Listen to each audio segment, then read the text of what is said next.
এবার আমি এক এক করে সকল জনগণকে আমি আমার মতো দিয়েছি।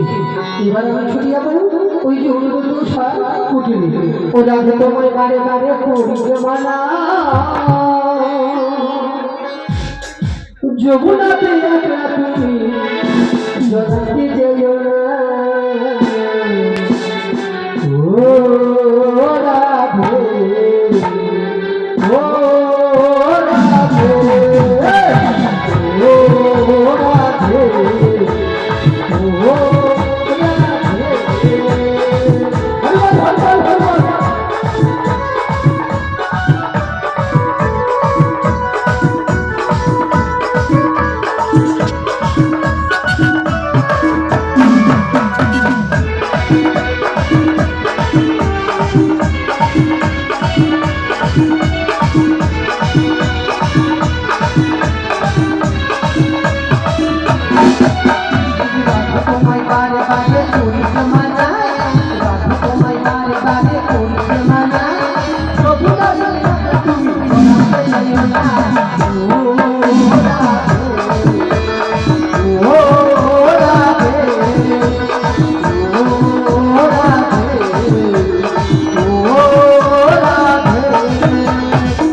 হঠাৎ করে মামা কণ্ঠে কারে যেন শব্দ ভেসে আসে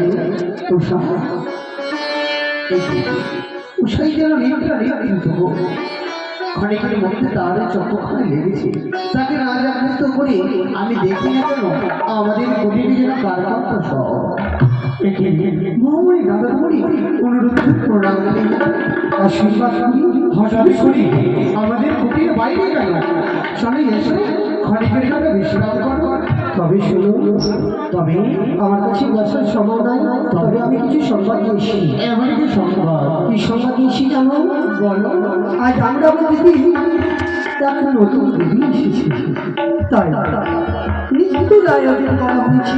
নিত্য রায় পুনরায় আবার তোমাদেরকে আমরা দিদি দাঁড়া সত্যি ক্ষণিকের মধ্যে যেন আমরা ঘুরিতে আসলাম। এগুলো তো সহজ ঘোষণা কিছু করিনি, কিন্তু আমরা যে বুঝিয়ে যেতে পারবো না। শোনো শোনো, হ্যাঁ তোমরা যদি আমরা বলতে না যাও না তাহলে তোদেরকে অভিশাপ দেব। এই কি বলছে? সত্যি আমরা যদি আমরা বলতে না যাই দেবরা আমাদের অভিশাপ দেবে। সত্যি এই কথা যদি হয় তবে আমার ভঙ্গ করে ক্ষণিকের মধ্যে আমরা বলতে ছুটে যাবো। তুমি এসে পালন করে তুমি এসো। তাই হবে, তাই হবে।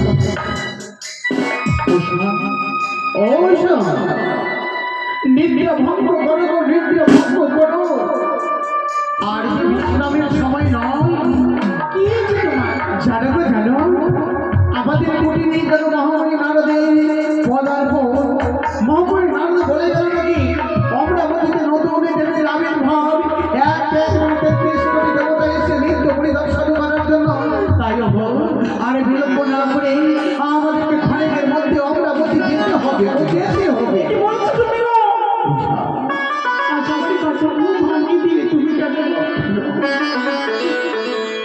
আমার ছোট্ট কুটিরে আমি যে একটি অমঙ্গল দেখেছি। হঠাৎ করে তোমার এই নয়ন খানি দেখলো, ইতিমধ্যে তুমি স্বপ্ন দেখলে, অমঙ্গলের ছায়া দেখলে, ওই শাড়ি বলো তুমি একটি কথা বলো না, স্বপ্ন যে কখনো স্বপ্ন হয় না রে, ওটা হয় না।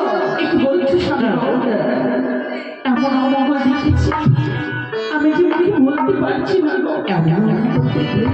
আমাকে তো বলতেই হবে, বলো না, এমন কি অমঙ্গলের ছায়া যদি নইলে হেরে গেল, একবারে কোনো করে কি বলো, তবে শুধু স্বামী বাবা বারে বারে শুধু আমার ডাড়ি চক্ষু লিপ্ত করছে। ওই আমার ডাড়ি চক্ষু অগো লিপ্ত